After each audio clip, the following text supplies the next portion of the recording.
अस्सलाम वालेकुम and welcome to fast sports. You are watching golden boot. I am your host Ali Mirza और मेरे साथ मौजूद हैं सहरयाब अफरीदी। आइए नजर डालते हैं प्रोग्राम में आज की टॉप स्टोरीज पर।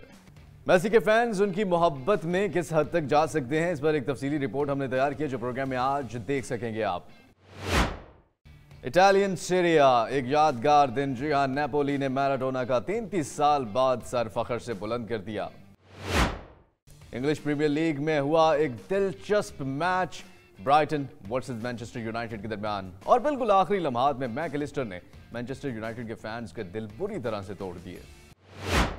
इटालियन सीरिया में कुछ और मैचेस। एम्पोली वर्सेस बोलोनिया का मैच जो कि एम्पोली ने 3-1 से अपने नाम कर लिया।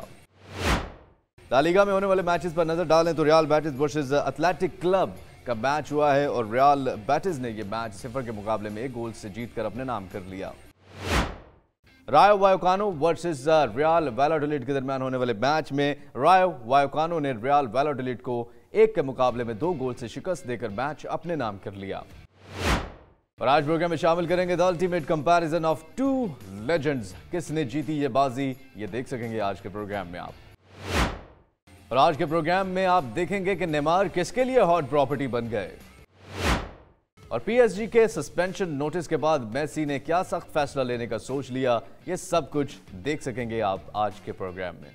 जी हाँ, प्रोग्राम का आगाज करेंगे जापानी मद्दाह ने मेसी के लिए क्या किया और मेसी के फैंस जो हैं वो किस हद तक जा सकते हैं, इसके ऊपर एक पूरी रिपोर्ट हमने तैयार की है। आइए आपको दिखाते हैं। बड़ी बड़ी गाड़ियां, आसाइशों की खुमारियां, लाखों का कारोबार, मगर मद्दाहों के लिए बेपनाह प्यार। लायनल मेसी एक मशहूर खिलाड़ी तो है, इसके साथ वो एक अमीर कबीर आदमी भी है। वो एक बहुत खास आदमी है। साल 2012 में जब वो हरीफ टीमों की दिफाई लाइंस तोड़कर गोल पे गोल किए जा रहा था, उसके मदाह दुनिया भर में उसके लिए दीवाने हुए जा रहे थे। कहते हैं ख्वाहिशात और जज्बात को अक्लो दानिश से कोई लेना देना नहीं होता, इसी को दीवानगी कहा जाता है। उसी साल एक जापानी ज्वेलर गिंजा टेनाका ने फैसला किया कि वो इस बेहतरीन खिलाड़ी के पैर का हिस्सा अपने पास रखना चाहता है। ये आइडिया अपने दिमाग में लिए टेनाका जहाज में बैठकर स्पेन जा पहुंचा और वहां जाकर उसने किसी तरह मेसी को कायल कर लिया कि अपने पैर का नमूना उसे दे दे।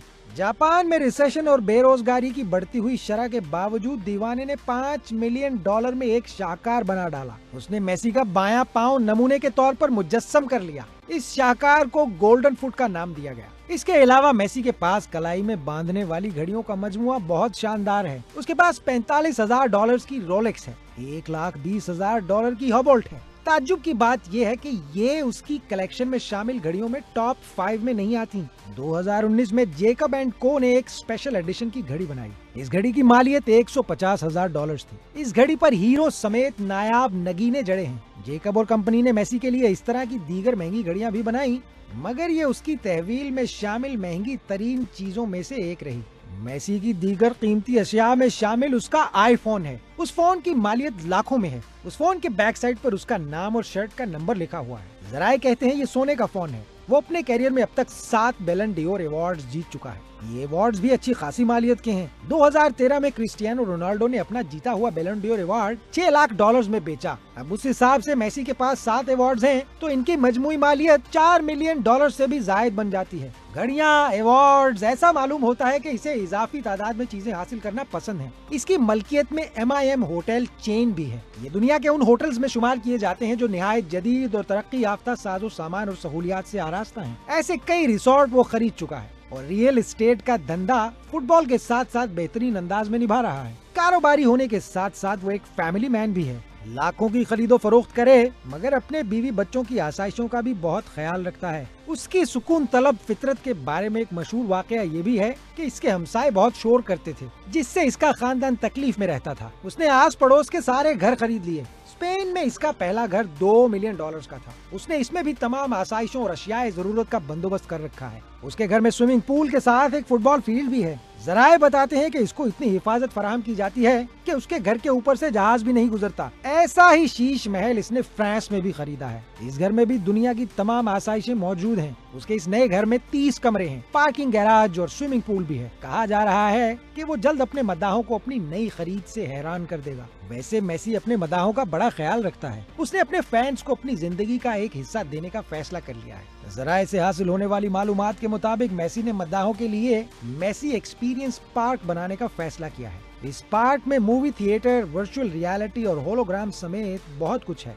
उसके मॉडल के बारे में जानकर तो ऐसे लगता है कि इंसान जन्नत में दाखिल हो गया है। इसमें जदीद टेक्नोलॉजी से मुज़य्यन तमाम चीजें हैं जो इंसान को कभी ना भूलने वाला तजुर्बा दे देती हैं। इस पार्क में फुटबॉल पिच और रोलर कोस्टर का भी बंदोबस्त किया जा रहा है। वो तो अपने मदाहों के लिए एक पूरा नया सैयारा तामीर कर रहा है। इसके बाद भी वो इन्हें अपनी जिंदगी तक देने के लिए तैयार है।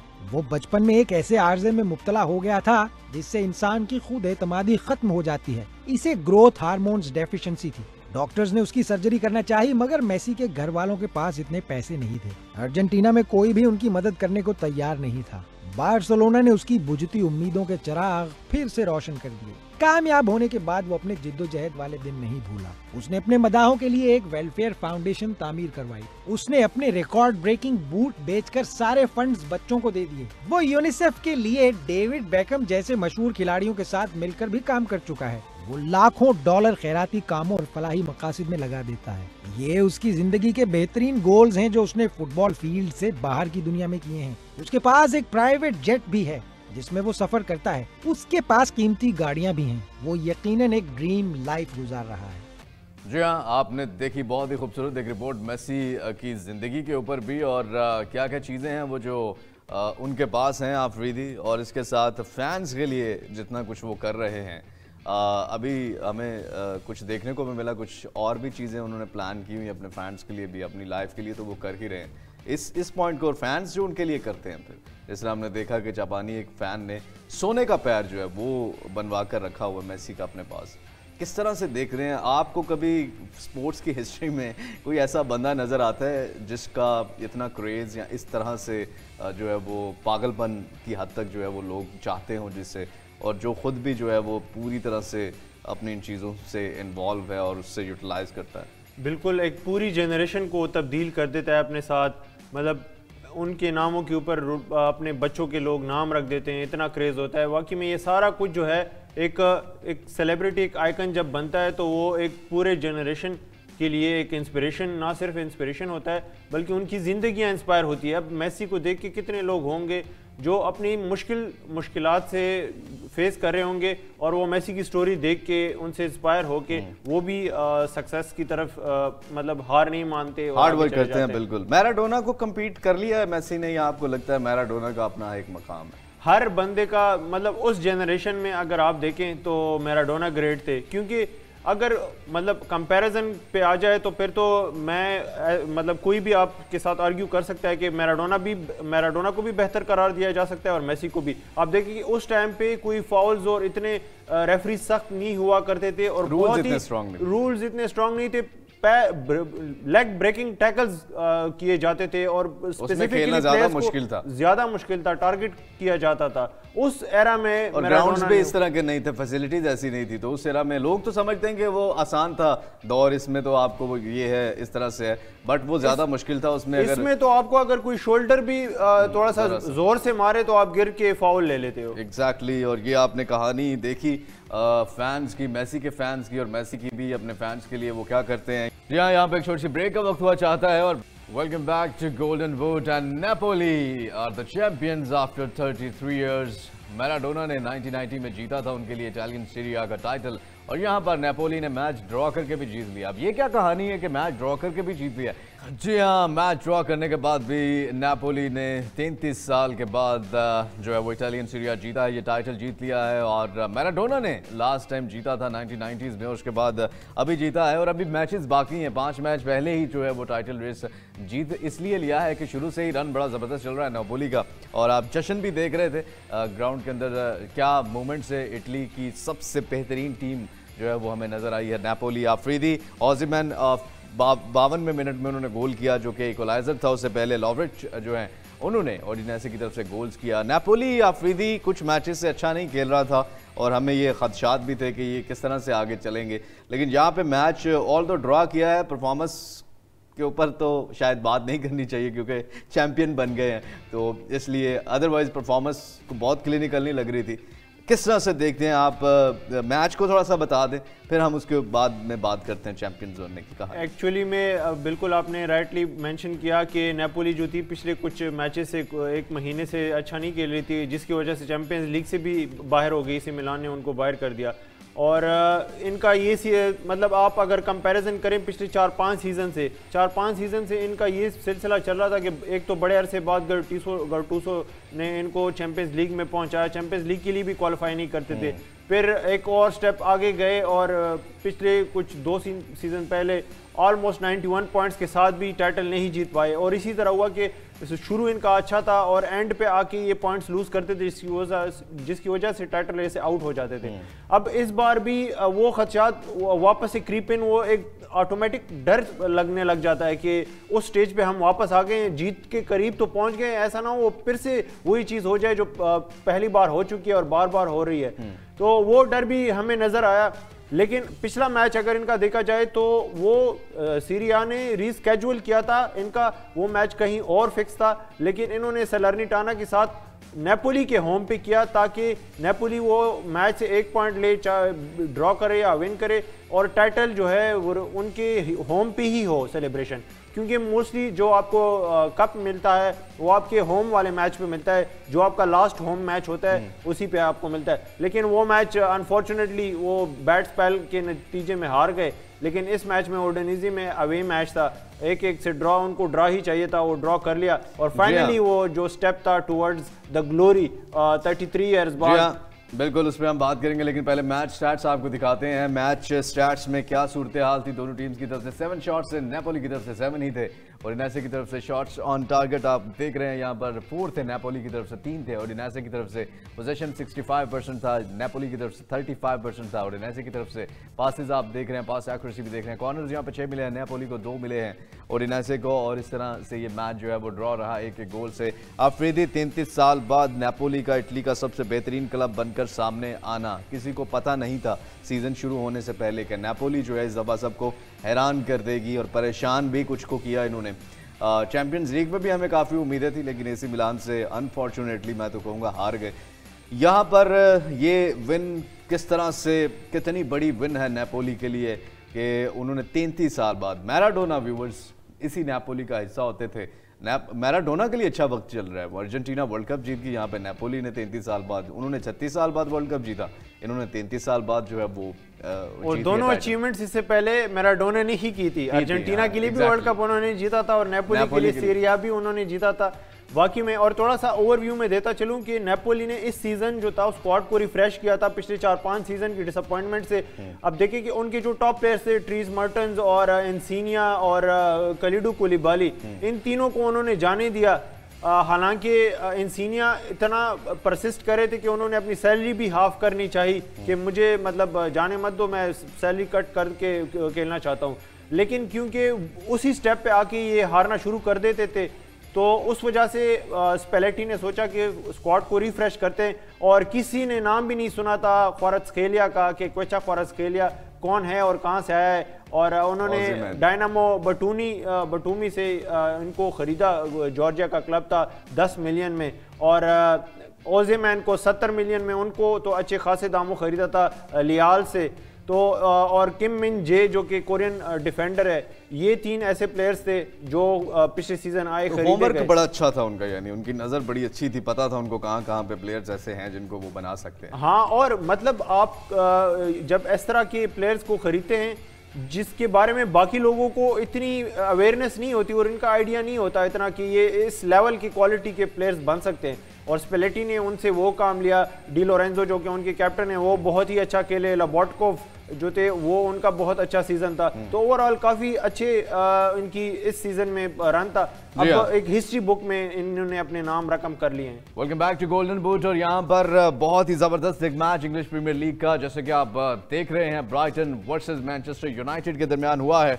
और मैनचेस्टर यूनाइटेड जो कि बड़ा जबरदस्त खेलती आ रही है, एरिक टेन हैग जो है वो सर एलेक्स फर्गसन से भी मिलते हैं, उनसे भी मशवरे लेते हैं, लेकिन ये मैच फिर भी हार गए हैं। ब्राइटन ने आउट क्लास खेला है, यहाँ पर लकीली जीत गए हैं। जी हाँ, बहुत ही शानदार मैच और वो जो एक पेनल्टी मिल गई ब्राइटन को, उस पर मैकलिस्टर ने पूरा फ़ायदा उठाया और ये बिल्कुल आखिरी लम्हात मैच के 99 मिनट में उन्होंने ये गोल किया और मैनचेस्टर यूनाइटेड से ये ड्रॉ ऑलमोस्ट जो मैच था उसको बिल्कुल यकतरफा मैच में बदल दिया, एक गोल से अपने नाम कर लिया। अफरीदी यूनाइटेड, एरिक टेन हैग, दूसरी तरफ ब्राइटन रॉबर्ट डिजर्बी थे, जो कोचेज़ के नाम मैं ले रहा हूँ। व्यूवर्स, आप किस तरह से देखते हैं इस परफॉर्मेंस को कि ब्राइटन की तरफ से ज़्यादा अटैक्स भी देखने को मिले और डेहिया जो गोलकीपर है अगर यूनाइटेड के, वो आज इस तरह की परफॉर्मेंस ना करते, ऑल दो उनके मुंह पे लग गया था फुटबॉल, तो शायद ये मामलात कुछ और हो सकते थे। आज बस एक दो अटैक ही नजर आए रैशफोर्ड के, बाकी कहाँ थी यूनाइटेड। एक्चुअली में रैशफोर्ड के ऊपर बहुत ज़्यादा इन्हिसार कर रही है और आप मैनचेस्टर यूनाइटेड का इवन इस सीज़न टेम्पलेट भी देखे तो सारा जिस साइड पे रैशफोर्ड लेफ्ट साइड पे खेलते हैं तो सारी जो अटैक्स होते हैं वो रैशफोर्ड की तरफ से ही होते हैं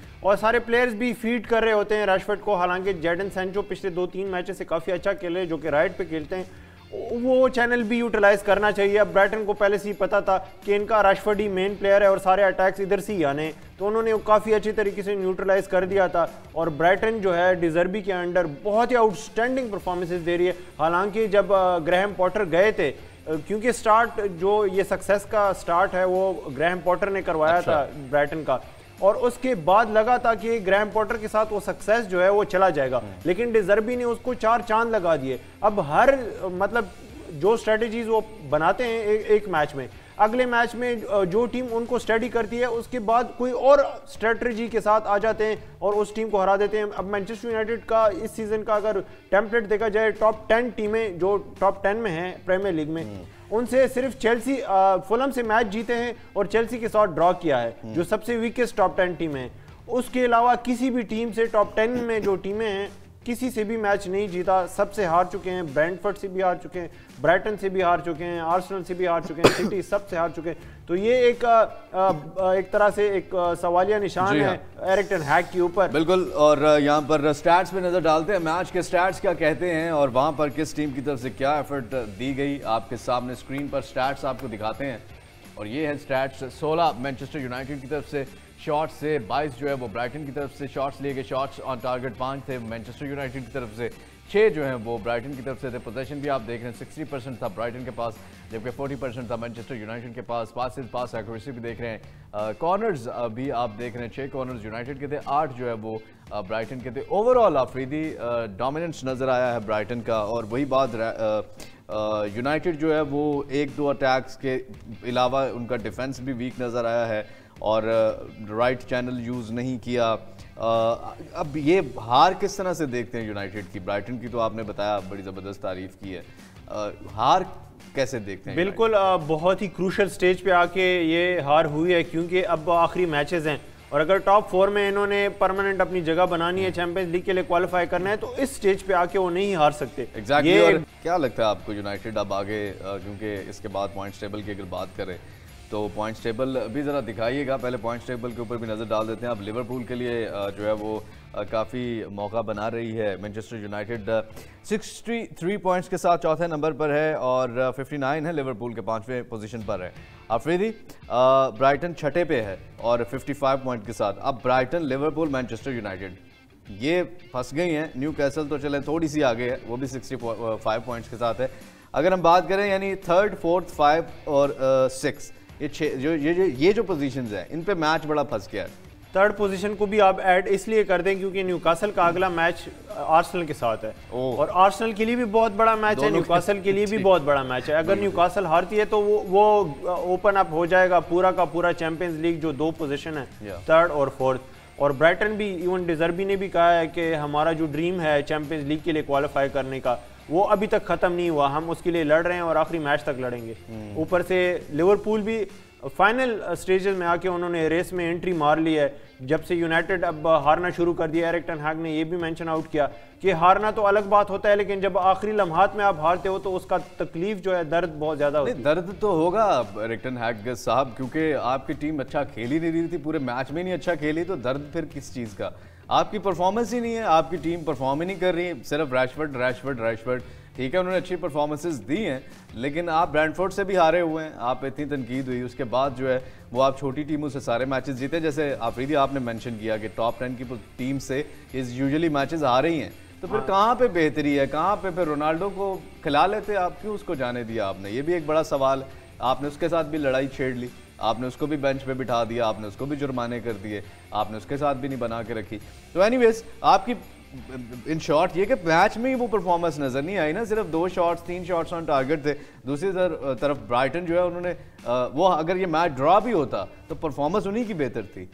क्या मैं सही कह रहा हूँ? बिल्कुल सही पॉइंट है। और ये भी है कि आप देखिए कि उनका एनएसआर अगर सक्सेस भी था, जो कि टॉप 10 में से किसी भी टीम, फुलम से सिर्फ जीती हुई है मैच, उसके अलावा किसी से भी नहीं जीती। तो आप देखें कि आपने जो बॉटम टीमों हैं उसी में से मैचेस जीत के टॉप 4 में जगह बनाई है, और वो मैचेस भी आपने स्पेसिफिकली 2 से 3 प्लेयर्स के ऊपर जीते। हाँ। एक कैसेमीरो के ऊपर बहुत ज्यादा डिपेंडेंट है जिस मैच में। ये वही बात है ना कि बहुत बड़ा सवालिया निशान आ गया है एरिक टेन हैग की, जो भी इनकी लीडरशिप है, जो भी ये सोचते हैं, जो भी इन्होंने स्ट्रेटजीज बनाई हैं। लेट्स सी अब आगे क्या फ्यूचर होता है यूनाइटेड का।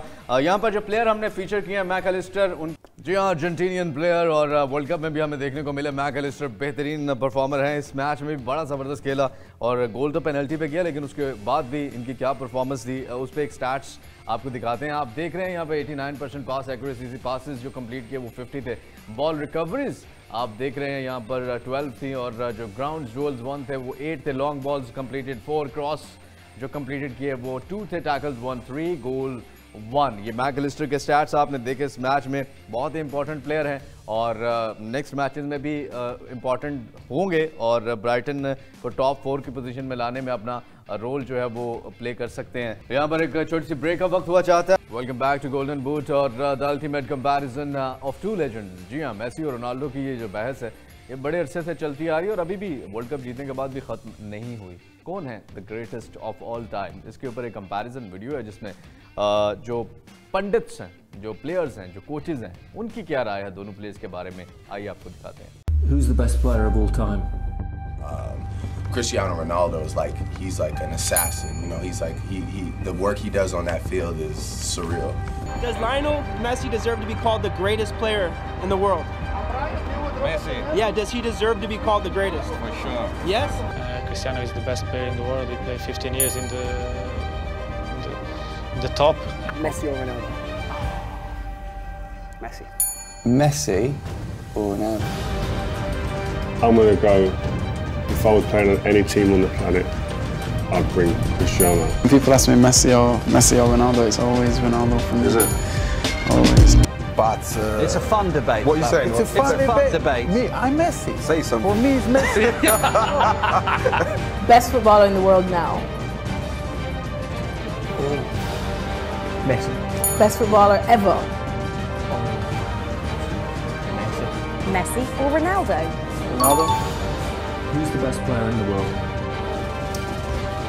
For me, it's Messi. Messi or Ronaldo? Ronaldo. Champions League, I'm going to have to go with Cristiano Ronaldo. I think Cristiano, he doesn't need to prove anything else.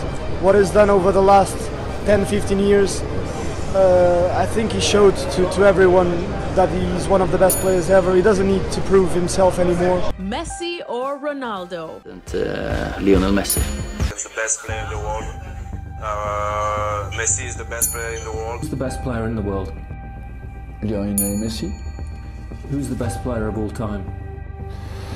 Lionel Messi. If I was a manager, I would want to take Ronaldo. I think that's the best way to sum it up. I think Messi is the best player in the world.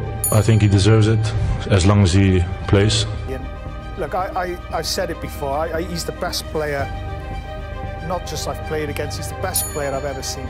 Messi is. Messi's number 9, number 10, number 11, number 7, number 6, number 5, number 4. Obviously Ronaldo, because he's a brother. He's from my country. I played with him. I know about his capable. For me, the one player that impressed me the most was Cristiano. When I played with him, I was fortunate to play with some of the best players we've seen in football. Messi or Ronaldo?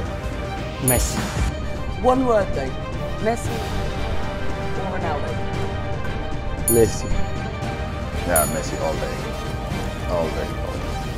For me, he's from a different planet. I mean, choosing between Cristiano and Messi is very difficult. Obviously, I lean towards Ronaldo a little bit because I played with him. I've seen him develop as a player. Like, Messi's a genius. Messi's a once-in-a-lifetime player. It's as simple as that. It's an unbelievable player. So, I mean, it's not an easy one, but I would say Messi because I always grew up and he was my favorite. My father always said it's Pelé. Didn't see Pelé live. I'm too young for that. But yeah, there are a lot of good players around there. But that's my ranking. Leon is for me the best. Okay. Better, Messi or Ronaldo? I think for the last 5 years, Messi's been the best player in the world. Wow. I would say with Messi because Messi is very talented and the best player in the world for you now. For me, over the five, I will go with Leo. I will go with Leo, although I respect Ronaldo a lot. I respect the amount of work he put into the game. For me, Messi has been a gift from the footballing gods. He's just such a phenomenal talent. A player that not only beats people, that mesmerises them, that produces magical moments, scores a multitude of goals. He's also an honest player. He gets kicked, he gets hacked, he gets up. He never dives. He doesn't cheat. He's just a brilliant example for footballers everywhere. And if everyone copied him, the game would be much better. जी हाँ, Lionel Messi 23 points और 13 Afridi Ronaldo के हैं और यहाँ पर जीत लिया ये battle Messi ने। और लोगों की इस बारे में क्या राय है, आप लोग क्या समझते हैं इसके बारे में? अब हम आप के लिए ये सिलसिला भी शुरू करेंगे प्रोग्राम में बहुत जल्द कि आप भी अपने कमेंट्स और फीडबैक जो है वो बराह रास्त प्रोग्राम में हम तक पहुंचा सकें और आप अपने फेवरेट खिलाड़ियों के बारे में अफरीदी बता सकें और आप क्या समझते हैं, क्या स्ट्रैटेजीज जिस तरह मैचेस की होती हैं, किसने विन किया किसने हारा, उसमें आपकी क्या राय होगी, ये भी हम प्रोग्राम में जल्दी शुरू करेंगे। यहाँ पे ट्वीट्स प्रोग्राम में शामिल करते हैं। सबसे पहली ट्वीट हमारे पास कौन सी है आपको दिखाते हैं और ये मेसी के बारे में ही है क्योंकि मेसी को सस्पेंड किया था पीएसजी ने उनके सऊदी अरब छुट्टियां मनाने पर एतराज़, उन्होंने रूल्स की खिलाफ वर्जी की थी। अब Lionel Messi is reportedly considering a shock decision over his future at PSG after the club punished him this week. और ये तो हम पहले ही कह रहे थे आफरीदी के, वो किया भी उन्होंने शायद इसीलिए होगा कि पीएसजी को ऐसा डिसीजन ले और उसके बाद जो है वो मेसी के लिए फिर आसान हो जाए डिसीजन लेना। एक्चुअली में डिसीजन जैसे मैंने कल भी कहा था कि 1 महीना पहले ही उनके फादर जो कि उनके एजेंट भी है उन्होंने पैगाम पहुंचा दिया था पीएसजी को कि मेसी जो है वो कॉन्ट्रैक्ट एक्सटेंड नहीं करेंगे। और अभी खबर ये आ रही है इंटरनल सोर्सेज के जो मेसी के करीबी लोग हैं वो बता रहे हैं कि मेसी शायद आखिरी जो 2 वीक्स के लिए तो सस्पेंड कर दिया, उसके बाद भी 3 मैचेस रहते हैं, तो शायद वो 3 मैचेस मेसी के लिए ही ना और अपना जो कॉन्ट्रैक्ट है उसे मतलब एक तरह से कैंसिल कर दें और चले जाएं। अच्छा, ये भी अभी खबरें आ रही है। एनीवेज देखते हैं क्या मेसी का फ्यूचर होता है। यहाँ पे नेक्स्ट हमारे पास क्या है, नेमार जिनके घर पर कल फैंस ने जो है वो काफ़ी धावा बोला था, यहाँ पर उनके बारे में खबर है। Newcastle's majority share holders BAIF are interested in bringing Neymar to the Premier League. ये तो बड़ी अच्छी खबर है नेमार के लिए, जबकि नेमार का पीएसजी में जो हिसाब किताब चल रहा है अफरीदी वो आपको पता ही है। एक्चुअली में ये मैनचेस्टर यूनाइटेड के लिए भी एक बहुत बड़ा बूस्ट था वो न्यूज़ कि पीएसजी जो एक तरह से अब एक्सटेंड नहीं करेगी, नेमार को भी सेल करेगी और मेसी को भी, तो अब नेमार के लिए रास्ते प्रीमियर लीग में खुल गए हैं। मैनचेस्टर यूनाइटेड को भी ज़रूरत है प्लेयर की और न्यूकासल जो कि अभी सऊदी इन्वेस्टमेंट आ रही है तो उनको भी एक अटैकर की ज़रूरत है। तो दोनों जो हैं अब देखते हैं रेस में इन हो जाएंगे, कौन सी टीम खरीदते हैं वो तो फिर समर में ही पता चल पाएगा। लेकिन अगर आपके लिए एक दरवाज़ा बंद होता है तो फिर दूसरा खुल जाता है, तो पीएसजी का दरवाज़ा अगर बंद हो गया है नेमार के लिए तो उनके लिए और दरवाजे खुल गए। बिल्कुल, कभी कभार दरवाजे आप खुद भी बंद कर देते हैं, आप ऐसी परफॉर्मेंस देते हैं और ख़ुद आप कहते हैं कि बस अब हो ही जाए बंद दरवाजे। एनीवेज नेक्स्ट हमारे पास क्या है आपको दिखाते हैं और नेक्स्ट हमारे पास Napoli title party run turns to tragedy as 26 years old fan dies during celebration। ये अच्छी खबर नहीं है, अच्छी खबर चैंपियन बनना थी नापोली की, लेकिन एक पार्टी में और सेलिब्रेशन के दौरान अफरीदी एक यंग लड़का जो है उसकी डेथ हो गई है। और ये क्या कोई हंगामा हुआ है या वैसे ही जो है एक्चुअली में पूरा नेपल्स जो जिस सिटी से नापोली बिलोंग करती है वो पूरा सड़कों पे आ चुका था। तो इस तरह की सिचुएशन में भगदड़ मच जाती है, कोई अगर उस टाइम पे गिर जाता है तो फिर इस तरह की ट्रेजेडीज हो जाती हैं। तो ये एक सैड न्यूज़ थी एक बहुत बड़ी खुशी की न्यूज़ के साथ। बिल्कुल, नेक्स्ट हमारे पास क्या है आपको दिखाते हैं और नेक्स्ट वीक में ब्रेकिंग है जी हाँ, Ansu Fati is about to leave FC Barcelona. The club is advanced talks with Wolves for the permanent sales on Fate for 30 billion plus Ruben Neves। ये क्या खबर है आफरीदी, इसके बारे में थोड़ा सा डिटेल बताइए। ये एक्चुअली होर्हे मेंडेस जो कि रोनाल्डो की भी एजेंट थे, जिसके साथ रोनाल्डो ने रस्ते जुदा कर लिए और पछता रहे हैं। वो अभी इन दोनों की एजेंट है, आंसू फाटी की भी और रूबन नेवेस की भी, और उन्होंने बार्सिलोना को एक डील दी है कि आंसू फाटे को क्योंकि बार्सिलोना बेचना चाह रही है कि आप वुल्व्स के साथ स्वैप डील कर लें। वो रूबन नेवेस को क्योंकि वैसे भी खरीदना चाह रहे थे बार्सिलोना, अच्छा, तो आप उनसे रूबन नेवेस ले लें और आंसू फाटी दे दें। उसके बदले में जो रिमेनिंग मनी है आधी तो रूबन नेवेस के साथ कंपनसेट हो जाएगी और आधी जो 30 मिलियन है एक्स्ट्रा वो आपको वुल्व्स दे देगी। तो आप देखते हैं कि इस पे दोनों जो क्लब्स हैं वो एग्री करते हैं, यानी एजेंट ने तो अपना प्रपोजल पेश कर दिया। अच्छा प्रपोजल लग रहा है वैसे। और अब कैपेबिलिटीज क्या है, रूबन नेवेस एक तरफ और आंसू फाटी हैं। अफरीदी कैलिबर के हैं प्लेयर्स? रूबन नेवेस एक और तरह के प्लेयर हैं, आंसू फाटी डिफरेंट टाइप के अटैकर प्लेयर हैं और यंग प्लेयर हैं। रूबन नेवेस भी बहुत ही अच्छे प्लेयर हैं। लेकिन बार्सिलोना यही अब सोचेगी कि क्या उस कमी को पूरा कर पाएंगे रूबन नेवेस। एनीवेज नेक्स्ट हमारे पास क्या है, नेक्स्ट ट्वीट में आप यहाँ पर देख सकते हैं।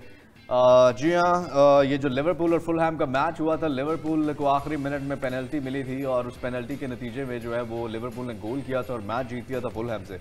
अब पछताए क्या होवत जब चिड़ियाँ चुग गई खेत। अब रेफरीज जो है उनको पछतावा हो रहा है कि वो गलत डिसीजन था और नहीं देना चाहिए था। ऐसा आर्सेनल के साथ तो हमें बड़ा देखने को मिला प्रीमियर लीग में। ये लिवरपूल वाला मामला क्या है अफरीदी? एक्चुअली में अंपायर्स ने ऑफिशियली स्टेटमेंट नहीं दी, लेकिन फुलहैम के कैप्टन ने क्लेम किया है कि उन्होंने अंपायर्स को सुना है कि वो आपस में कह रहे थे कि जो पेनल्टी थी वो एक गलती थी हमारी और हमने टॉम कैरने जो है उन्होंने ये क्लेम किया है कि मैंने ये सुना है जी, रेफरीज जो है वो ये बात कर रहे थे। जी बिल्कुल ऐसे ही है। और रेफरीज क्या बात कर रहे थे कि हमने जो है वो गलत पेनल्टी दे दी, वो डिजर्व नहीं करते थे लिवरपूल वाले, सॉफ्ट पेनल्टी थी। आया रेफरीज की तरफ से कोई ऑफिशियल स्टेटमेंट कोई नहीं आया, लेकिन ये एक मतलब फुलहैम का पर्सपेक्टिव है। वैसे तो पेनल्टी हम जब कल दिखा भी रहे थे तो सॉफ्ट लग रही थी कि पेनल्टी नहीं बनती थी, और वो फिर मतलब ये खबर अब आई है कि रेफरीज का भी कोई जो है वर्जन सामने आया कि भाई हमने ऐसी कोई बात नहीं की, और ये जो टॉम कैरने हैं वो खुद से ही ऐसी बात कर रहे हैं। एनीवेज ये कुछ ट्वीट्स थी, कुछ स्टोरीज थी, आज कंपैरिजन भी आपको कुछ दिखाए हैं और इसके साथ साथ कुछ लेटेस्ट हैपनिंग्स भी दिखाई हैं। जिस तरह नेपोली 33 साल बाद चैंपियन बना, ये बहुत बड़ी जीत है नेपोली के लिए, और ब्राइटन ने जो यूनाइटेड के साथ किया है। और भी कुछ मैचेस होंगे और भी कुछ लेटेस्ट हैपनिंग्स के साथ नेक्स्ट शो में हम दोबारा से आपकी खिदमत में हाजिर होंगे। आज के प्रोग्राम से अपने मेज़बान अली मिर्ज़ा और सहरियाब आफरीदी को इजाज़त दीजिए। अपना बहुत सा ख्याल रखिए, देखते रहिए fast sports, home of champions. अल्लाह हाफिज़।